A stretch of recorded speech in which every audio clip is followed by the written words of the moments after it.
Hello guys, bersama saya lagi dalam Alright Nopo channel panas dan menggempakan. SPRM telah pun membuat pengesahan bernilai RM6 juta rasuah untuk pasukan bola sepak negeri Kedah, sahabat-sahabat semua. Dan melalui kenyataan media yang baru kita terima, disahkan juga telah individu yang terlibat ini telah pun ditahan reman untuk membantu siasatan, sahabat-sahabat semua. Jadi menarik untuk kita ikuti kenyataan media ini dan juga jawapan terkini daripada MB Lato-Lato, Menteri Besar Kedah iaitu Sanusi, berkaitan dengan skandal rasuah yang melibatkan 6 juta ringgit ini, sahabat-sahabat semua. Jadi saya ingin membacakan kenyataan media ini yang saya petik daripada Harapan Daily, menyatakan rasuah 6 juta Persatuan Bola Sepak Kedah seakan CEO ditahan, ditahan reman. Jadi mari kita ikuti kenyataan media ini yang menyatakan Ketua Pegawai Eksekutif Persatuan Bola Sepak Kedah Zulkifli C. Harun Shah ditahan reman oleh Suruhanjaya Pencegahan Rasuah Malaysia (SPRM) semalam bagi membantu siasatan kes rasuah bernilai RM6 juta ringgit. Naib Presiden KFA Muhammad Radi Maddin berkata pihaknya akan mengadakan mesyuarat khas selewat-lewatnya esok bagi membincangkan perkara berkenaan secara teliti dan juga terperinci. Jadi Esko Belia dan Sukan Negeri itu juga berkata Zulkifli dianggap sebagai individu paling kuat bekerja di dalam KFA dan bertanggung jawab membantu menyelesaikan masalah hutang yang membelenggu persatuan itu sebelum ini. Terbaiklah mereka cuba untuk menutup segala kegiatan rasuah ini, mengatakan beliau yang paling kuat bekerja kerana ada habuan di belakang tabir yang hari ini baru terbongkar akhirnya. Jadi katanya lagi setakat ini kita masih tak dapat maklumat tepat mengenai penahanan Zulkifli dan juga secara peribadi saya sendiri tak tahu lebih lanjut mengenai perkara ini.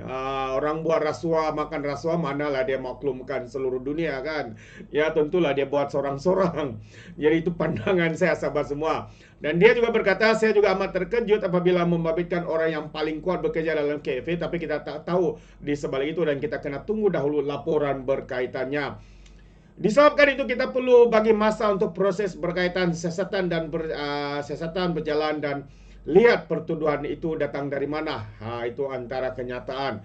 Dan menurut Radia lagi, pihaknya tidak dapat membuat sebarang keputusan mengenai kejadian itu sebelum maklumat lengkap mengenainya diterima. Jadi di peringkat KFA sendiri kita akan mengadakan mesyuarat khas dalam masa terdekat ini. Kemungkinan hari ini atau esok katanya, sebab KFA juga mau selami perkara ini karena kita sendiri tak tahu puncak di mana. Yang pasti katanya pihak yang tertuduh selama ini berperanan membantu membayar hutang KFA dan kita mau mendapatkan maklumat lebih lanjut. Zulkifli mula dilantik sebagai Ketua Pengarah Eksekutif KFA pada tahun 2020 lalu. Selain beliau pernah menjadi penolong setiausaha KFA pada tahun 2008 hingga 2013. Semalam, SPRM menahan reman Zulkifli dan 3 individu termasuk 2 perunding berusia antara 40 hingga 60 tahun bagi membantu siasatan kes meminta dan menerima rasuah yang bernilai sebanyak RM6 juta ringgit. Itu antara kenyataan media memang sangat mengejutkan. Katanya dialah yang paling rajin. Paling rajin itu mungkin karena dialah yang paling mendapat imbalan yang lebih tinggi daripada mereka-mereka yang lain. Karena itu motivasi beliau. Jadi yang lebih mengejutkan lagi sebenarnya adalah kenyataan terkini juga yang baru saja kita terima sebentar tadi yang sepetik daripada berita Metro harian Metro yang mengatakan Sanusi mahu bongkar plot sebenar, apalagi yang coba dibongkarkan. Ini sudah menjadi kes SPRM yang sedang disiasat, individu yang terbabit pun sedang direman. Jadi apalagi yang coba dispin, apalagi yang coba dikatakan oleh Menteri Besar Lato-Lato ini. Jadi kalau kita lihat hari ini kenyataan media dalam harian Metro, Sanusi katanya akan membongkarkan plot sebenar yang berlaku dalam pelbagai isu, termasuk penahanan reman Ketua Pegawai Eksekutif CEO Persatuan Bola Sepak Kedah membabitkan isu rasuah. Menteri Besar itu berkata keadaan berlaku ketika adalah kezaliman pihak tertentu yang menggunakan agensi kerajaan untuk tujuan politik dan keputusan pribadi. Beliau yang juga Presiden KFA menegaskan individu ditahan SPRM terbabit bukan orang kaya, sebaliknya hidup dalam kesempitan. Jadi tidak ada sesiapa pun antara mereka itu kaya, semua miskin papa kedana katanya. Ada yang isi minyak kereta pun tak mampu, ada yang diberhentikan kerja dan sedang cuba bina semula kehidupan dengan mengusahakan berbagai kerja. Kalau depa dapat habuan 6 juta, depa tak semiskin itu katanya hari ini. Orang yang dapat rasuah makan rasuah ini bijaksana. Takkanlah nak berjoli selepas dapat 6 juta. Kan selepas mungkin bersara barulah keluar segala perbelanjaan akan dilakukan dan sebagainya. Itu pandangan saya lah. Jadi MB Lato-Lato ini juga katanya KFC sejak ditubuhkan membiayai pasukan bola sepak dan kegiatannya melalui derma serta sumbangan karena ia bukan serikat perniagaan berasaskan keuntungan. Tegasnya persatuan itu memang ada menerima sumbangan tapi tidak bersubahat ya dengan melakukan rasuah karena KFA tidak mempunyai akses kepada proyek yang memerlukan kelulusan kerajaan persekutuan. Sewaktu KFA nasab dengan hutang puluhan juta ringgit, tidak ada siapa peduli katanya. Gaji pemain dan bayaran kepada badan berkaitan untuk hutang puluhan juta, tidak ada siapa yang peduli.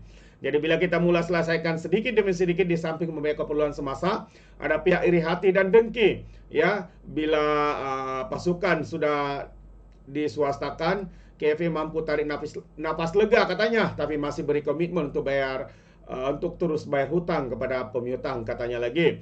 Berkaitan itu Sanusi menganggap semua tuduhan yang dilemparkan ke atas individu yang disiasat ke atas KFA sebagai fitnah dan sedia membongkar perkara itu. Kita tunggu apakah pembongkaran yang dilakukan. Inilah ya, apabila orang lain disiasat karena melibatkan rasuah disebut rasuah, ya kalau bukan yang bersama dengan mereka katanya terbaik SPRM, terbaik Polis Diraja Malaysia.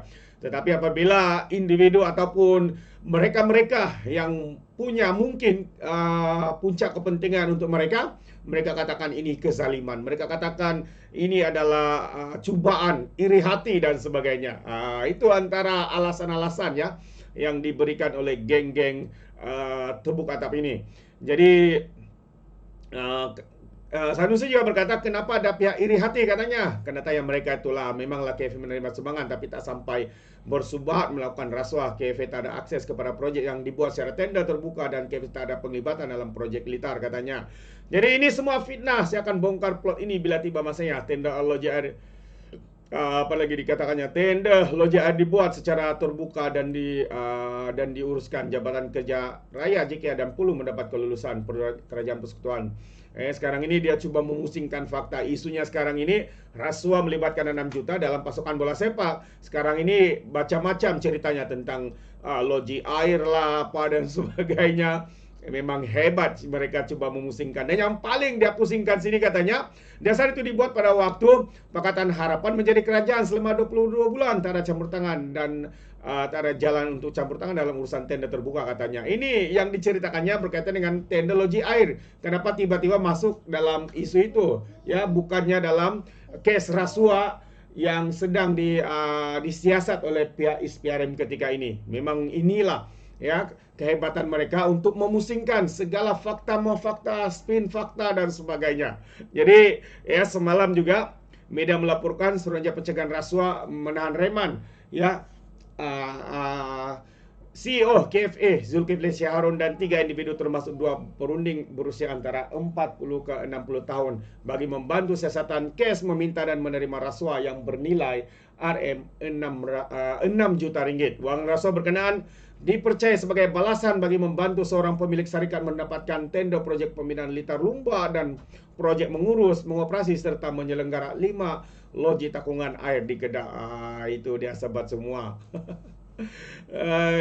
Macam-macam ya alasan yang diberikan oleh geng-geng apa ini. Wan Faizal pula timbulkan isu kekeliruan antara Laksana dan Padu. Inilah antara kepakaran mereka, tidak lain tidak bukan ya hanya pandai untuk mengelirukan rakyat dengan inisiatif dan dasar yang sedang dilakukan oleh kerajaan ini. Wan Faizal pula tampil cuba untuk mengelirukan antara Laksana dan juga Padu. Akhirnya pemimpin muda daripada Parti Keadilan ini memberi ya teguran kepada ahli parlimen Machang yang cuba mengelirukan rakyat dalam isu pangkalan data utama amat dikesali katanya. Menurut Ketua Penerangan Angkatan Muda Keadilan Malaysia, Haziq Azhar Ishak, kerajaan mengalung-alungkan kritikan konstruktif terhadap PADU untuk penambahbaikan, tetapi kritikan yang cuba mengaitkan PADU dengan agensi pelaksanaan ekonomi dan koordinasi strategik nasional laksana adalah tidak boleh diterima sama sekali katanya. Beberapa pihak tidak bertanggungjawab melakukan kecurangan terhadap fakta terkait PADU semata-mata ingin mencetuskan rasa tidak puas hati terhadap kerajaan. Termasuklah MP Machang, Wan Ahmad Faizal, orang yang paling bijaksana di dalam parti di dalam parti Bersatu. Jadi sekarang ini mereka pula cuba mengelirukan rakyat, mengaitkan PADU ini kononnya dengan satu lagi inisiatif, iaitu Laksana. Sedangkan Laksana sendiri adalah bagi menggantikan fungsi unit pengurusan prestasi dan pelaksanaan pemandu yang telah ditubuhkan bertahun-tahun sebelum Perikatan Nasional menerjui Kerajaan Persekutuan lagi, katanya dalam satu kenyataan. Jadi amat memalukan sahabat semua, dengan sikap terdesak, dengan apapun mereka cuba memusingkan segala fakta. Sudah terang lagi bersuluh, inilah yang dimaksudkan sahabat-sahabat semua. Itu pandangan saya. Bagaimana dengan Anda? Adakah Anda setuju atau tidak? Anda boleh berikan komen dalam ruangan komen. Tapi ingat, komen dengan cara berhemah. Jadi terima kasih. Izinkan saya untuk mengundurkan diri, dan seperti biasa peribahasa mengatakan tapapun kangkap dua ton keinginan. Dalam bahasa Melayu, tubuk dada tanya selera. Sekian saja daripada Alright Nampak Channel. Kita berjumpa lagi. Bye bye.